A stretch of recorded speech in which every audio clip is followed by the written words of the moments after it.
Auspicia el siguiente programa CETIA, Sindicato de Empleados Textiles de la Industria y Afines, Montes de Oca 1437, Capital Federal. Teléfono 4301-4175.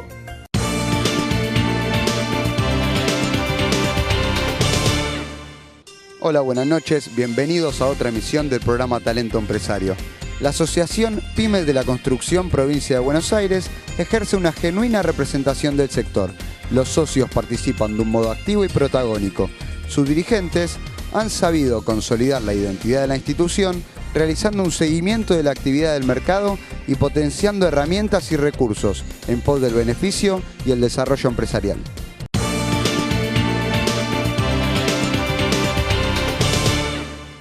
Nos encontramos en la Asociación de Pymes de la Construcción de la Provincia de Buenos Aires, APIMECO. Vamos a hablar con su presidente, el ingeniero Santiago Sobrero. Ingeniero, buenas noches, ¿cómo le va? Buenas noches. APIMECO nace en el año 2000. A raíz de las vicisitudes que vivía la Argentina, ¿no? Si recordamos un poco, para recordar crisis tenemos un montón para pensar, pero es cierto que en el 2000 y fines del 2000, sobre todo, fue un año muy difícil para todos los que estábamos ya en esa época en la construcción. Creo que en la obra privada y en la pública, por igual, ¿no? Pero fue cuando surgió la necesidad de muchos de nosotros que éramos miembros de la Cámara Argentina de la Construcción, o que algunos estaban trabajando en forma independiente, sin aglutinarse en ninguna asociación.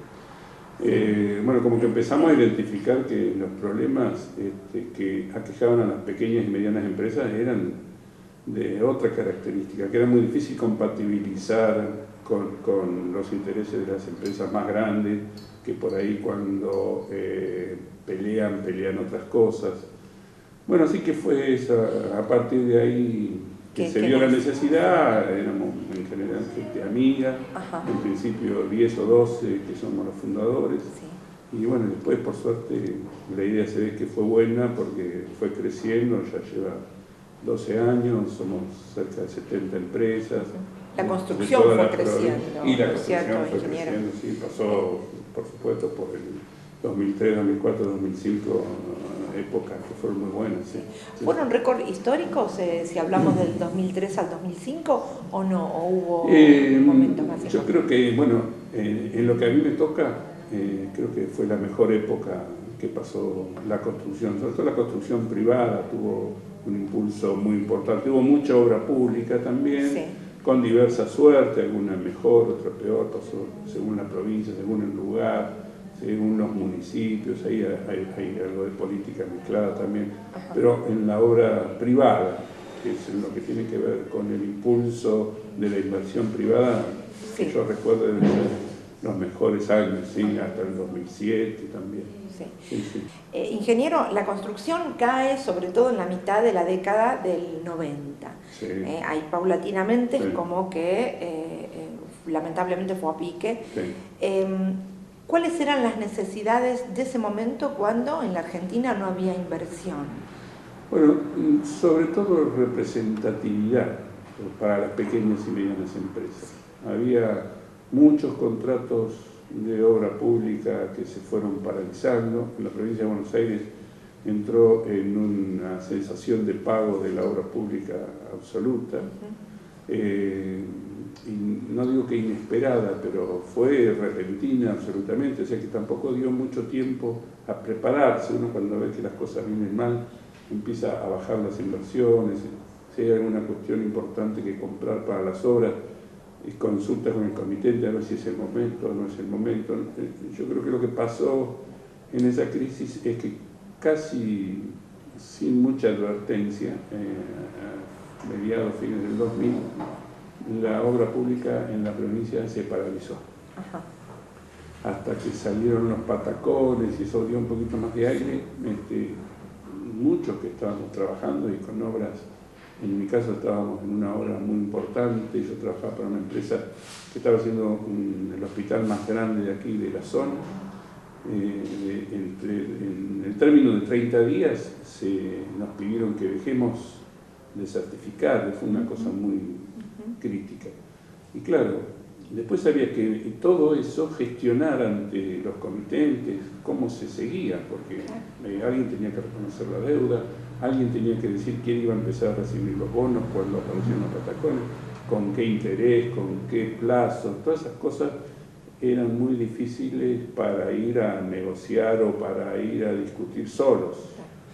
Entonces esas cosas son las que los unieron para poder, claro, porque necesitaban una voz única, ¿no? Eso, por lo menos tener un discurso igual para todos y saber qué esperábamos todos y poder ir y plantearlo en conjunto, que siempre es una voz más fuerte. Claro, exactamente. Es cuando más fuerza, ¿no? Claro, de ahí sacar la fuerza de una pequeña empresa pide una audiencia, es lo mismo que nos pasa hoy, pedir una audiencia a una autoridad, a una prestadora de servicios, como empresa pequeña o desconocida o de poca trayectoria, uno deja el pedido de audiencia, termina atendiéndolo al tiempo, una segunda o tercera línea de quien uno quiere hablar. Claro. Entonces se pierde... Y que no nos dan solución. Claro.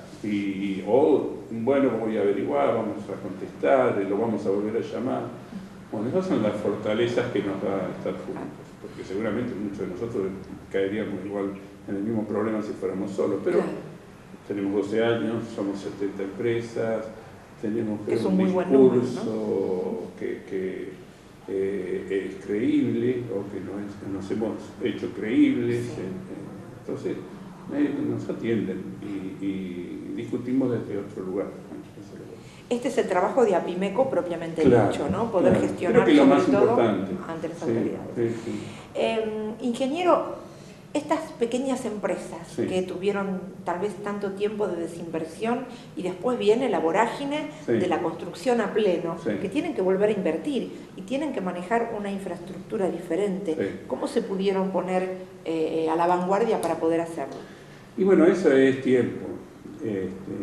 Porque fue como muy de repente. Claro, no sé si algunas no volvieron después del 2000, ¿no? Se me ocurren algunos casos de amigos que no se pudieron restablecer después de aquel golpe. No fue un golpe menor.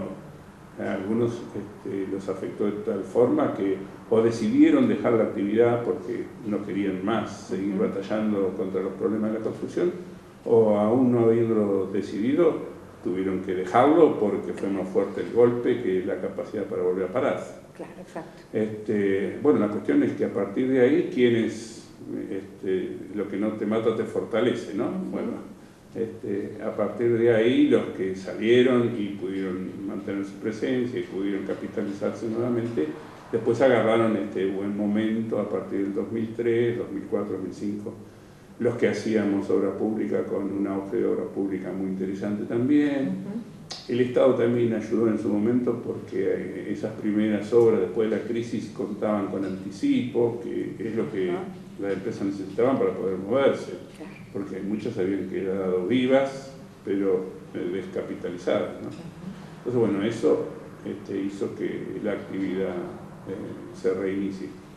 Y después, bueno, la misma bonanza creo que llegó a los particulares y a los comerciantes y el país, bueno, el campo, todos sabemos la cantidad de actividades que se vieron favorecidas en esos años. Y bueno, cuando empieza a haber excedente en la sociedad, la construcción es muy atractiva para colocar ese excedente. Entonces, más el argentino, ¿no? Que tiene la cultura de la inversión de los italianos, los españoles, nuestros abuelos, que bueno, si están ladrillos, hoy vale 5, mañana vale 7 y va a caer un poquito, pero siempre está, es un recurso para cuando uno tiene un problema. Que no todos los países tienen esa cultura, seguramente, ¿no? Del tal vez porque nosotros los golpes que nos han dado en las otras posibles vías de ahorro, así que desconfiamos, nadie quiere, no, yo en el banco me lo dejo, no, a mí me pasó esto con los dólares. Claro, fueron cerrando puertas para otras inversiones, ¿no? Y en definitiva, yo digo de la bolsa, por ejemplo, nosotros el peatón, el común de la gente, no saben mucho. Esto suena como que es una cosa en la que se podría trabajar, pero no tenemos esa experiencia. Requiere un conocimiento que el medio de la gente no tiene. En cambio, sobre la construcción, sobre el precio, el metro cuadrado, dónde es, departamento, en qué lugar, en La Plata, en Quilmes, bueno, En La Plata es una ciudad que todo lo que se construye se vende y se alquila, porque hay muchos estudiantes, porque hay mucha juventud, porque hay muchas parejas jóvenes, porque hay un montón de explicaciones. Pero un lugar donde lo que se construye, por suerte, se ve. Es uno de los centros que más ediliciamente más ha crecido, ¿no?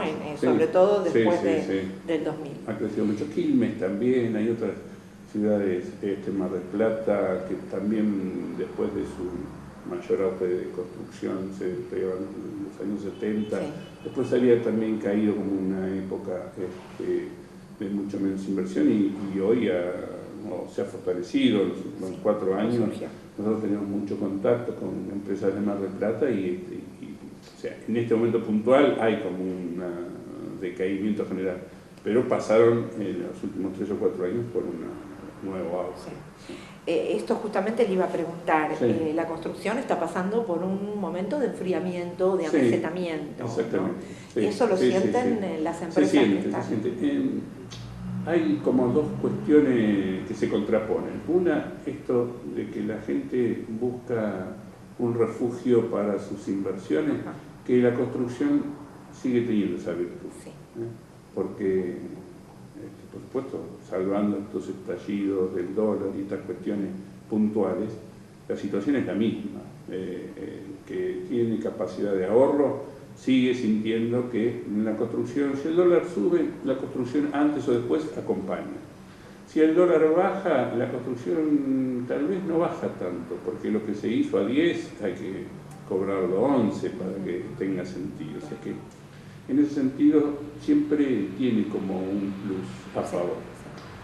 Y después lo que está pasando ahora es que cada vez que el país tiene alguna convulsión, se resiente, porque no es que la gente desconfíe de la construcción, sino tiene más vale temor de desprenderse de lo que tiene. Si tiene divisas, con más razón, porque siente que hoy tiene algo que vale 10, mañana lo que vale 11, y entonces, ¿cuándo es el momento de desprenderse? Claro, es un momento de incertidumbre muy grande. Me parece que esas son las cosas que la construcción necesita, que no haya nada que agite el mercado. Cuando está tranquilo, la gente se vuelca a la construcción. A partir de allí ustedes van a crear...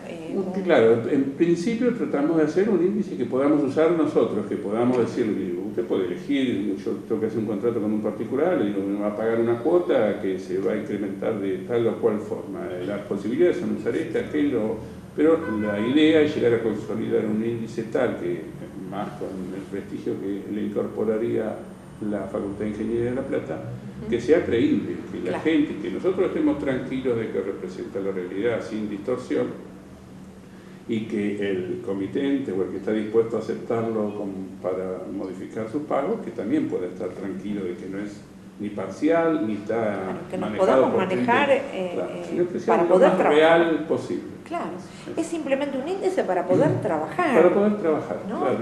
Yo creo que el problema de los índices es que después se usan con muchos factores diferentes. Se usan políticamente, se usan para... Nosotros lo único que queremos es poder decir que lo que hoy vale 10 mantenga ese valor o se pueda cobrar a un valor que lo siga representando. Y que estas pymes, estas pequeñas empresas medianas, que a veces les cuesta tanto trabajar y poder mantenerse, bueno, que pueden asegurar su rentabilidad como corresponde y mantener sus fuentes de trabajo ni como incrementarla ni perderla, sino poder mantenerla con el tiempo. Esa es la idea. Es muy simple. Esa es la idea. Por último, ingeniero, la situación de estas empresas, sobre todo de estas 70 empresas que están asociadas a Pimeco, ¿cómo es su situación actual? Bueno, un poco tiene que ver con lo que estábamos hablando. Estamos tal vez en los últimos 7 o 8 meses, todas están con trabajo. Es cierto que lo que empezamos a notar es que la cantidad de proyectos nuevos es lo que está, no sé si resintiéndose. Pero no está en crecimiento. Claro. Pero sí hay trabajo. En general están con trabajo. Están más golpeadas las empresas cuya actividad principal es la obra pública, porque eso en la provincia de Buenos Aires sí ha bajado casi a cero, se está pagando muy mal desde hace más de un año y eso lo ha resentido. O sea que tenemos dentro de los asociados una parte importante que se dedica a la obra pública y a la privada, o una combinación de las dos, y todo lo que tiene que ver con la obra pública es la parte que hoy está más complicada, ¿no? Pero después la obra privada avanza, por ahí a un paso más lento de los mejores momentos y con más atención o tratando de leer las señales, que es muy difícil. Muy despacito, pero bueno, claro. Hay trabajo que sí, es lo que queremos escuchar, ¿no? La sí, realidad, sí, que hay trabajo sí. que esto es importante. Sí, sí. No, la idea no es transmitir la idea de que este es un momento sensacional, no es así. No, pero en general el pequeño y mediano empresario es un emprendedor, no tiene tampoco mucha capacidad para quedarse quieto porque consume lo que tiene. Entonces, si no entra por acá, hay que buscar. Eso es lo que hacemos. Exactamente, muy bien. Estuvimos en la Asociación de Pymes de la Construcción de la Provincia de Buenos Aires, ingeniero Santiago Sobrero. Gracias por su palabra, por habernos atendido y por tener esta explicación tan clara para la audiencia. Espero que sea útil. Bueno, claro que sí. Muchas gracias. Buenas noches.